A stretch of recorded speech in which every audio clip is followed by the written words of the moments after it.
Assalamualaikum. So today we're going for chapter 2 form 5 physics KSSM, pressure, tekanan. Okay, sebelum kita teruskan dengan subtopik 2.1, so kita tengok dulu. So we have 1 2 3 4 5 6 7 subtopik on this part.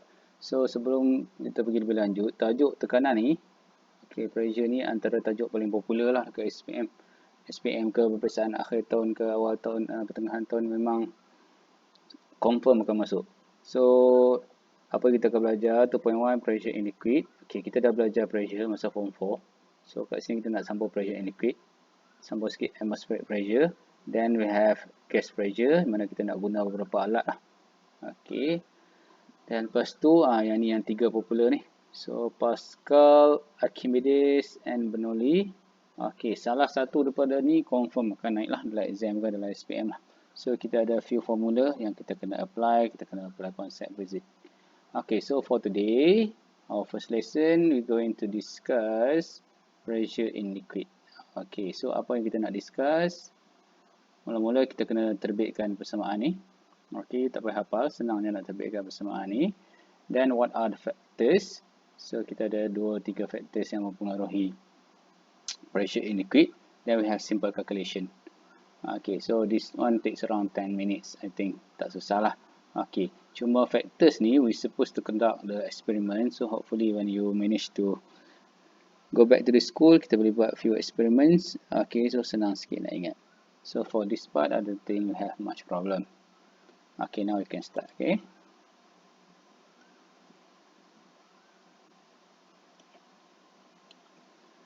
Okay, so we go to point 1, pressure in liquid.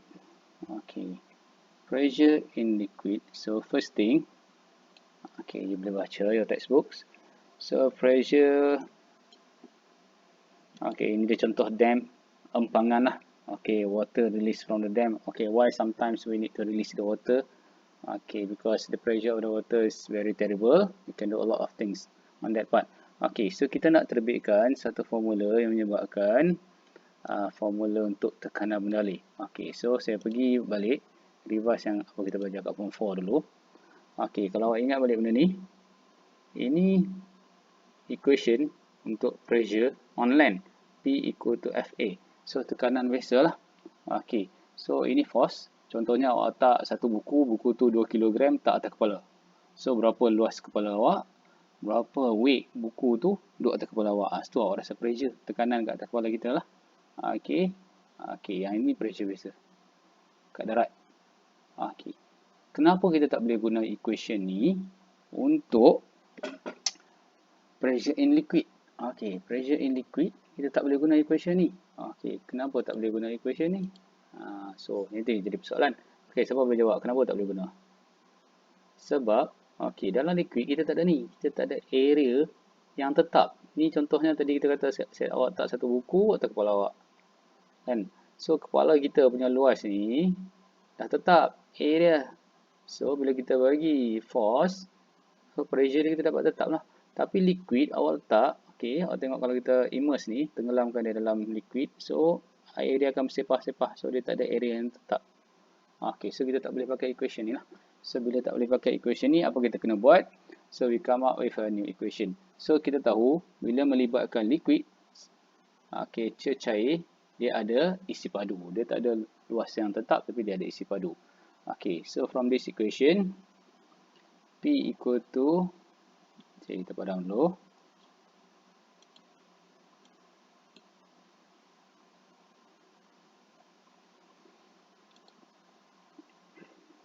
Okay, so P equal to F over A. F ini weight sama dengan mg.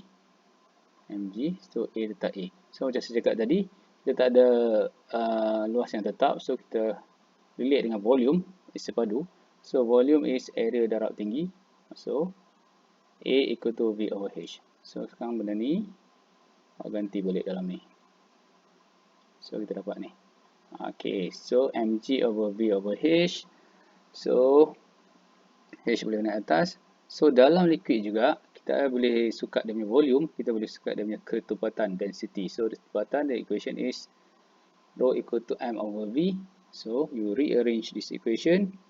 Okay, M over V, nampak ni. Ini ada M, ini ada V. So, M over V, H naik atas. So, this one is rho, which is ketepatan. So, equation for ketepatan dah jadi M over V. So, kita dapat pressure in liquid P equal to rho GH. Yang mana depan, mana belakang, tak kisahlah. So, what is rho, what is G, what is H? So, tulis kat sini kan. So, we have this one is ketepatan. Ketepatan cecair. Kalau kita buat dalam air laut ke, kita buat dalam minyak ke, kita buat dalam air suling ke. So, ketepatan boleh berubah. G tak akan berubah lah. Gravity, we take as 9.81. Okay, this is the depth, kedalaman. Okay, kedalaman. Kita kira macam mana kedalaman. Okay, first thing. Kedalaman, katalah ini paras air kolam ke air laut. So, ini dasar dia. So, kedalaman is from the height. From the top, sorry. From the top. Okay, yang itu H.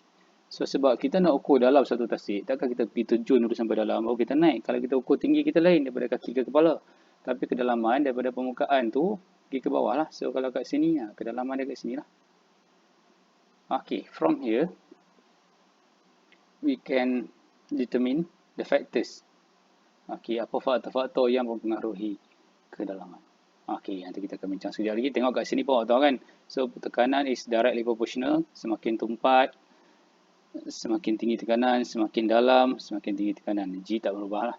Okay, yang ni awak tak boleh ubah. Semakin tinggi gravity, semakin tinggi kedalaman. Okay, tak semua benda kita boleh ubah lah. Mana boleh ubah gravity? Kita ada constant variable, manipulated variable, and dependent variables kan. Okay, so yang ni kita tak boleh lah. Okay, so what is actual pressure? Okay, satu lagi. Nanti kita akan bincang juga benda ni sekejap lagi. Okay, yang ini kedalaman dalam cecair kat sini. Okay, kita kira masuk nilai kita dapat. Okay, kalau kita duduk kat pantai ni pun, kita kena pressure juga. Apa dia? Kita kena atmospheric pressure. So, kalau kita nak tahu pressure yang betul-betul kat sini, selain daripada ditekan oleh benda alir ni, kita juga ditekan oleh atmospheric pressure. Okay, ATM. So, this is what we call actual pressure. So, yang betul-betul kita rasa lah. So, gabungan awak pergi diving, air tu tekan awak, atmosfera pun tekan awak juga. Okay, so this is actual pressure. Okay, now we go to the factors.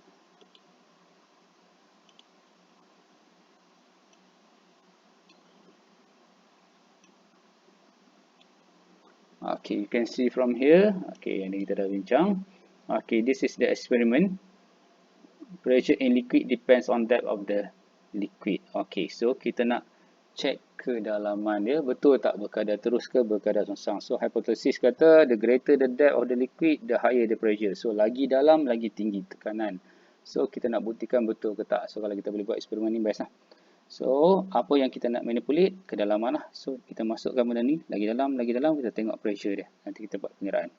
Okay, so, I'm not going to explain detail about the experiment. Sebab benda kita tak nampak ni susah. Tapi you just read up. And then you should know. Okay, sepatutnya you dapat semakin meningkat ke semakin berkurang. So, by theory, kita tengok kat sini tadi. Kalau H meningkat, P meningkat. Okay, so this experiment, at least we know kalau keluar paper 3, apa dia jadi berkadar songsang atau berkadar terus. Okay, next part. Okay, ini samalah eksperimen yang tadi tu. Okay. Okay, eksperimen 2.2. Kita nak tahu ketumpatan. The pressure of liquid depends on density of the liquid. Dia bergantung. Tapi dia bergantung tu means increase or increase-decrease. The higher the density of the liquid, the higher the pressure of the liquid. Okay, bukti dia kat mana? Bukti dia kat rumus tadi lah. Kan tadi kita dapat rumus kata P equal to rho GH. So, tadi dah settle dalam. Ini tak mau ambil tahu, gravity tak berubah. So, sekarang kalau density increase, pressure supposed to increase. Okay.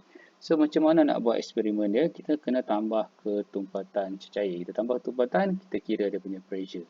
So, macam mana nak tambah ketumpatan? Okay, kalau air ketumpat, kita buat macam mana? Okay, so senangnya nak tambah ketumpatan ialah kita tambahlah. Kalau nak paling senang, kita tambah garam lah. Okay, lagi banyak garam kita tambah, lagi tumpat atau lagi kurang tumpat. Ataupun, in this experiment, okay, what do we do? Kita tukar cecair.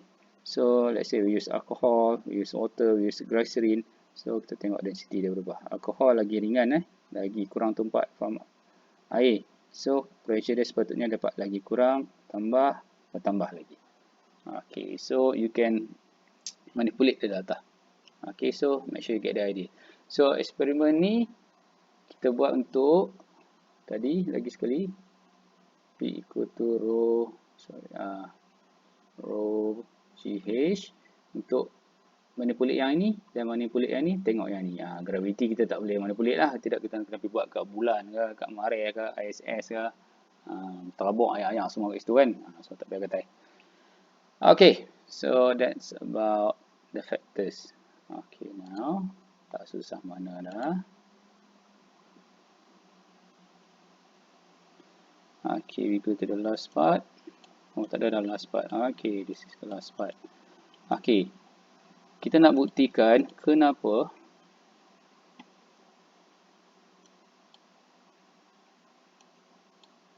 tadi kita start balik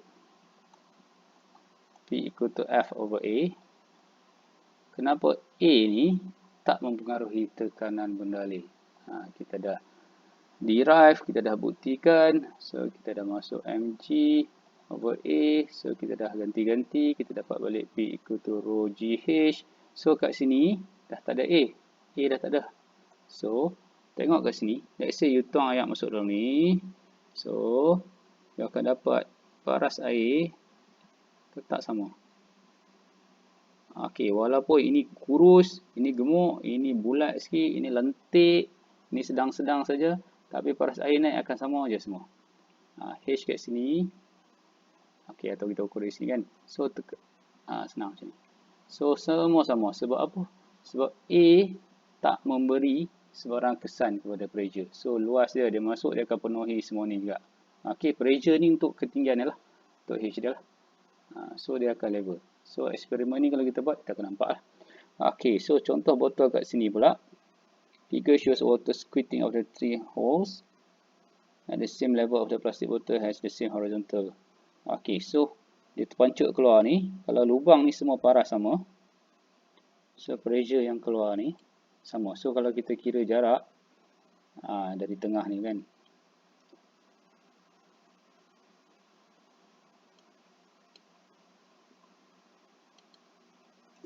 Okey, yang akan dapat jarak pancutan ni dari sini semua sama. Okey, sebab level dia sama. So pressure yang kena kat dia tu samalah. So kalau satu kita terbawa kat sini, satu kita terbawa kat sini, so akan dapat lain lah pressure dia.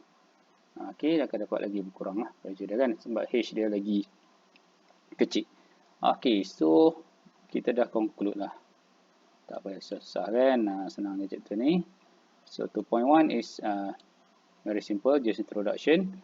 Okay, kita akan pergi yang lebih kompleks on the next class. Okay, so sikit pembincangan application in daily life. Okay, logically kalau tangki kat rumah kita, awak tengok kenapa kita bawa kat atas? Boh lah kat tepi ni tangki kan. So bila kita bawa kat atas, why? What happen? Okay.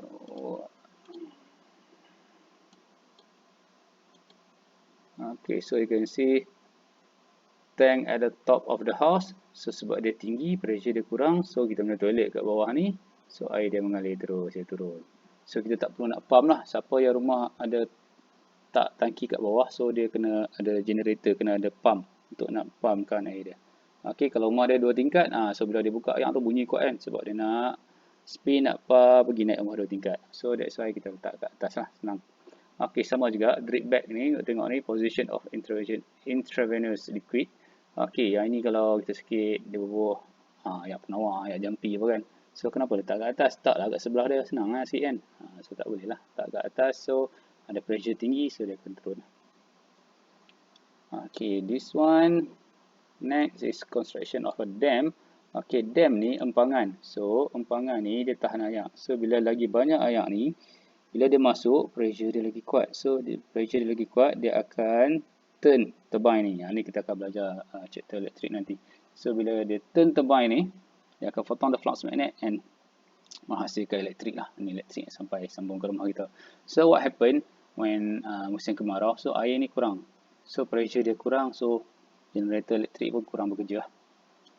Okay, and then this one is very interesting. Balik boleh try. Siapa rumah yang ada aquarium tu, kalau nak salin ayak tu, tak payah tuang seketui semua ayak ni. So what should you do? Masukkan air dalam ni, pipe ni. Lalu tutup depan dia, letak sini satu, letak sini tu, then you release. So water pressure from higher region will flow to the lower region. Okay, so you can find out lots more example for this part. So again, I don't think you have problem with this. Okay, lupa pula sebelum tu. Okay, we have units for pressure. Okay, yang ni pun dah belajar lah sebenarnya masa form 4, so tak payah ulang lah. Okay, pressure, kalau tengok tadi P equal to F over A, so means Newton per meter square. Okay, but the SI unit usually this one is known as Pascal. So we have lots of unit in for pressure. Kita ada ATM, kita ada millimeter or centimeter mercury, kita ada torr, then tadi apa, kita ada Pascal, so Newton per meter square, and then ada juga yang pakai barometer, so a lot of things lah. Tapi the SI unit is this one, so Pascal. So if you want to do any calculation, make sure the unit is Pascal. Okay, for example, 1 ATM equal to 1.01. Okay, 1 ATM, ini will be given lah 1.01 10 to 5 Pascal. Okay, so that's all for today. So please watch and read again and again, and then try the example on page 48 if I'm not mistaken. Okay, so page 48. Okay, thank you.